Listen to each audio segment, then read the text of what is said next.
नमस्कार मेरे प्यारे साथियों, आप सभी लोगों का स्वागत है अपना यूट्यूब चैनल शिक्षित भारत में। जैसे कि आप सभी लोग देख रहे हैं कि मैं हिंदी साहित्य शुरू किया हूँ और हिंदी साहित्य को बता दिया हूँ। उसमें जो आता है पहला आदिकाल। हिंदी साहित्य में आदिकाल, तो आज हम आदिकाल के बारे में जानेंगे कि आदिकाल की शुरुआत कब से होती है, कौन इसके जनक हैं, आदिकाल को और किस नाम से जानते हैं। ये सारी चीजों की जिक्र इसी पार्ट में होगा और यह जो है आने वाले 2026 में जरूर हिंदी साहित्य से प्रश्न बनेंगे। आप मेरे हर एक पार्ट को लाइन बाय लाइन देखते रहिए, कहीं आपका एक नंबर छूट न जाए। एक नंबर का बहुत बड़ा कीमत होता है। यदि कोई बच्चा है, यदि इसका एक नंबर से वो फर्स्ट आता है और एक नंबर कम हो जाता है तो वो सेकेंड आता है, और यदि एक नंबर वही फिर कम हो जाता है तो थर्ड डिवीजन प्राप्त हो जाता है। इसलिए आप लोग एक एक नंबर को ध्यान में रखकर पढ़िए, ताकि आप लोग हमेशा अच्छा अंक लाइए, ताकि आप लोग कहीं भी जाए तो आप लोगों को कोई दिक्कत ना आए। तो यही जो है 10वीं का मार्कशीट बहुत मायने रखता है। एक एक अंकों का इकट्ठा करके आप लोग अच्छा से ध्यान में रखते हुए पढ़ाई कीजिए, कहीं आपका एक नंबर छूट न जाए। और मैं उम्मीद करता हूं कि यदि मेरा पढ़ाया हुआ आप लोग एक एक क्लास को ध्यान से देखते हैं, पार्ट वाइज पार्ट, तो आपका, हाँ, मैं 100% गारंटी लेता हूं कि आप लोगों का एक भी प्रश्न कहीं से नहीं छूटेगा हिंदी का। आप 70 में 70 जरूर करके आएंगे। तो आइए समझते हैं आज आदिकाल के बारे में। आदिकाल, आदिकाल को अन्य नाम से भी जानते हैं। प्रश्न में पूछता है कि आद्यकाल को और किस नामों से जाना जाता है। तो आदिकाल को जो है हम लोग बीरगथा काल कहते हैं और चरण काल भी कहते हैं।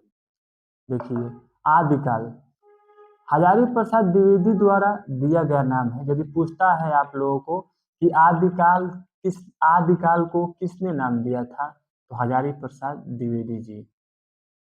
आदिकाल को बिरगथा काल भी कहते हैं, यह आचार्य रामचंद्र शुक्ल ने दी थी। यही प्रश्न में पूछता है कि बिरगथा काल किसने कहा था या किसने नाम दिया था, तो आचार्य रामचंद्र शुक्ल ने।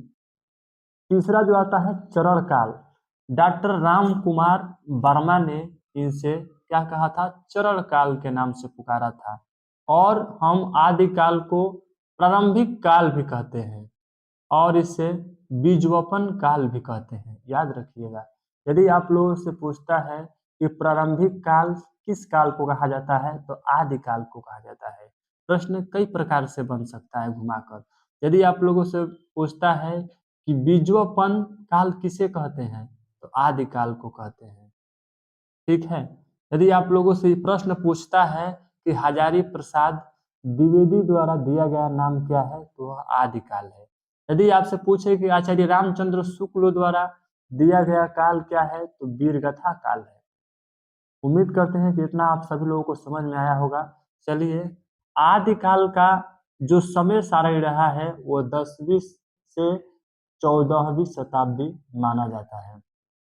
ये उतना नहीं पूछता है, फिर भी आप लोग याद रखिएगा कि आदिकाल का जो समय सारणी है वो 10वीं से 14वीं शताब्दी माना जाता है। देखिए, मैं हिंदी साहित्य पढ़ा रहा हूँ और हिंदी साहित्य में एक एक काल को जो है विस्तृत रूप से समझाऊंगा और उसके बाद से उसका प्रैक्टिस सेट भी लगवाऊंगा। और उसके बाद से जो पेपर में आया है सेट मॉडल पेपर में, उसको भी मैं हल करवाऊंगा। आप लोगों को कहीं से भी हिंदी का एक भी प्रश्न नहीं छूटने दूंगा, क्योंकि यह मेरा जिम्मेदारी है। मैं पढ़ाऊंगा और आपका जिम्मेदारी ये बनता है कि आप एक एक क्लास को ध्यान से देखिए। तो आइए, यदि प्रश्न पूछता है आप लोगों से कि आदिकाल की विशेषता के बारे में बताइए, तो आदिकाल जिसने वीरगथा काल भी कहा जाता है, मैं पहले ही बताया हूं कि आदिकाल को किस नाम से जानते हैं। तो आदिकाल को वीरगथा काल के नाम से जानते हैं, चरण काल के नाम से जानते हैं। ठीक है। तो आदिकाल जिसे हम वीरगथा काल भी कहते हैं, हिंदी साहित्य का प्रारंभिक काल भी इसे कहते हैं, जो 1000 ईस्वी से 1350 ईस्वी तक माना जाता है। आइए इसके बात करते हैं विशेषताएं के बारे में। तो वीर रस की प्रधानता है इसमें, युद्धों का सजीव चित्रण है, ऐतिहासिक घटनाओं का चित्रण है, श्रृंगार और अन्य रसों का समावेश है, डिंगल और पिंगल भाषा का प्रयोग है, आश्रयदाताओं की प्रशंसा है। यदि आप लोगों से प्रश्न में पूछता है कि आदिकाल का 2 विशेषता लिखिए या 4 विशेषता लिखिए या 6 विशेषता लिखिए, इससे अधिक आप लोगों को नहीं पूछेगा, तो आप लोग इन विशेषताओं के बारे में लिखिएगा जरूर। वीर रस की प्रधानता है, युद्धों का सजीव चित्रण है, ऐतिहासिक घटनाओं का चित्रण है, श्रृंगार और अन्य रसों का समावेश है, डिंगल और पिंगल भाषा का प्रयोग है, आश्रयदाताओं की प्रशंसा है। ये है आदिकाल की विशेषताएं।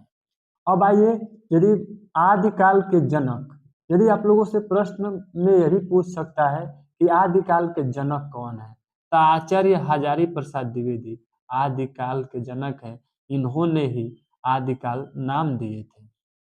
अब आइए कुछ बात करते हैं आदिकाल के लेखक। प्रश्न बनता है आप कि आदिकाल के 2 लेखकों का नाम बताइए, आदिकाल के 4 लेखकों का नाम बताइए। तो आइए शुरू करते हैं। चंद्रबरदाई, नरपति नल, जगनीक, अब्दुल रहमान, सरंग घर सॉरी सरंगधर, दलपति विजय, स्वयंभू, धनपाल, जोइंदु, विद्यापति,